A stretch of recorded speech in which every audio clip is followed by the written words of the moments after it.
Hey guys, Stephanie Janicek here. Welcome back to my YouTube channel. Feel free to like, comment, tell me I'm full of shit, whatever. Today I'm going to be talking about American Assassin. I just got done seeing it.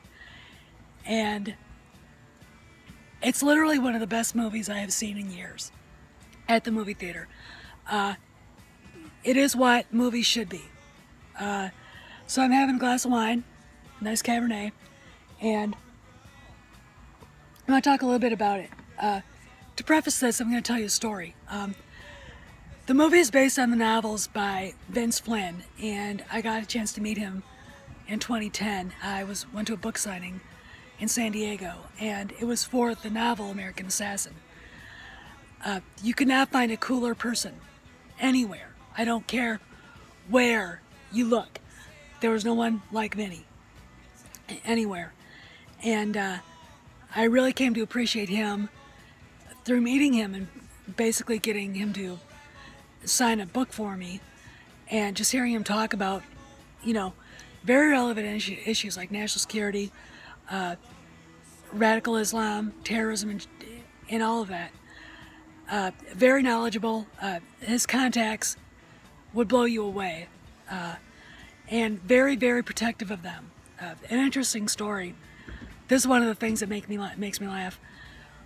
He was actually called to the carpet, kind of, by Porter Goss, who was the head of the CIA at the time, back in 2002, maybe 4, back way back. I think I was probably still working on Capitol Hill, and basically said, I want to know where he's getting this information from. The director of the CIA. He was friends with President Bush. Bill Clinton reads his books. You name the person, and Vinny somehow touched that person if they were readers and if they like the thriller genre, and I do. In a very interesting life story. If you want to Google him, look at his biography. Guy that really beat the odds to become this monumental force in the thriller genre and in publishing. Now, sadly, we lost him in 2013 to prostate cancer. So this was bittersweet, because one of the things that he wanted to see so much was his books turned into movies, and he is not here to see that. I mean, he is. I know in my heart that he knows that this is going on. He was all over the movie. I mean, it was, his fingerprints were everywhere. And it's different from the book he wrote. The book he wrote takes place in 1992-93, after Pan Am Lockerbie happened, 26th of December, 1989, and these books start after that. That is what touches his protagonist, Mitch Rapp, on his mission to hunt terrorists and kill them, which is what Mitch does. And but this movie is brought up to date, post 9/11 world. I'm not going to get into the plot. It's different from the book, but they did lift some scenes from the book, and so let's get into it. It was magnificent. The pacing was great. The action was impeccable and real. Mitch Rapp is not James Bond, and he will get hit, but he will hit you back harder. And he does that. Dylan O'Brien, when he was first named as Mitch Rapp, I was like, the kid from Maze Runner? Are you kidding me? I was wrong. I'm happy to say that. I'm not too proud to say I was full of it, and I was. Dylan is Mitch Rapp. In fact, the end scene is so much right out of a Vince Flynn book that I can't even describe it. All I can say is this: that last scene is a shout out to Vince, shout out to his family, shout out to his friends, shout out to the fans who love the books. That is our moment, and Dylan is amazing in that moment. He is Mitch Rapp. You watch this kid become Mitch Rapp, and it's awesome. Michael Keaton is Stan Hurley. Great. Not as bawdy and rough as Stan was, in the novels. I'm kind of thinking that maybe they didn't really want to go because Stan can be pretty tough to take, and in the novels, but he's a great character, and Michael Keaton, it looked like he had a ball. My only issue was I'm still having a hard time with Sana Lathan as Irene Kennedy. Irene Kennedy is supposed to be a petite Irish brunette. If they were going to go much older than Mitch, they should have gotten somebody like Patty Heaton to play her. But Sana did a good job. She wasn't in the movie as much as Irene was in the books. In fact, I think you guys probably like, if you haven't read the books, you'll probably like Irene a lot more. The thing about Vince is that he wrote women not as superheroes. It wasn't some ode to, the crazy radical feminist nutbags out there. They're real. They get hurt. They get beaten up. They get beaten up by people that probably shouldn't be doing that, but they get beaten up and hurt and killed. And it was real. They made them real. And Vince made the women in his books real. And Irene is as real as it gets. Very powerful girl, very tough, very intelligent, but real. We're not looking at superhero Wonder Woman. And it's a great ode to women in the profession of intelligence and working in national security, I think. So we've got that. And then, of course, Stansfield wasn't in. Thomas Stansfield is the character that is the CIA director. Wasn't in as much as he should have been, but he was good too. The thing I loved about it is that it was politically incorrect. The bad guys are the bad guys that we see every day. The bad guys are run by a very bad regime. And then we got, the another bad guy. But the bad guys that start all this are the bad guys we see every day. And there's absolutely no shame from the director, Quista, the writers, and the producers to hide that. You're not getting North Koreans taking over the White House. Let's put it that way. And I'm looking at Olympia Has Fallen, Gerard Butler. What the Anyway, so yeah, it's a true kind of story about what's going on. So I think you'll really like it. Now, I did cry at the end. I cried at the end with that nod to Vinny, his family, his friends, and all of us who love the books. And I cried when I saw his name.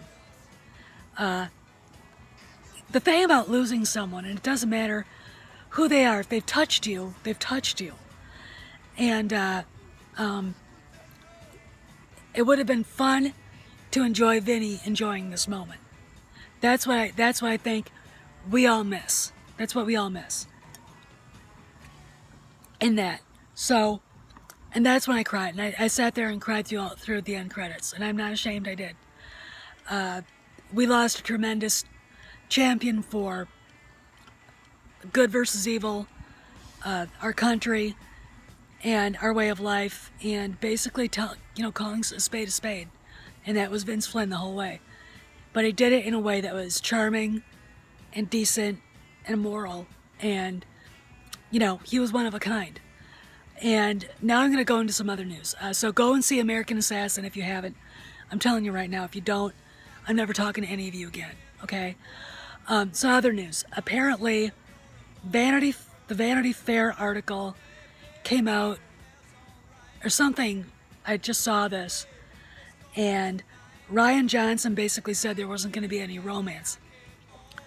So to all you Reylo freaks, and I'm looking at a couple of people on Facebook that I run into. One is last name Wilson. Too bad. Okay.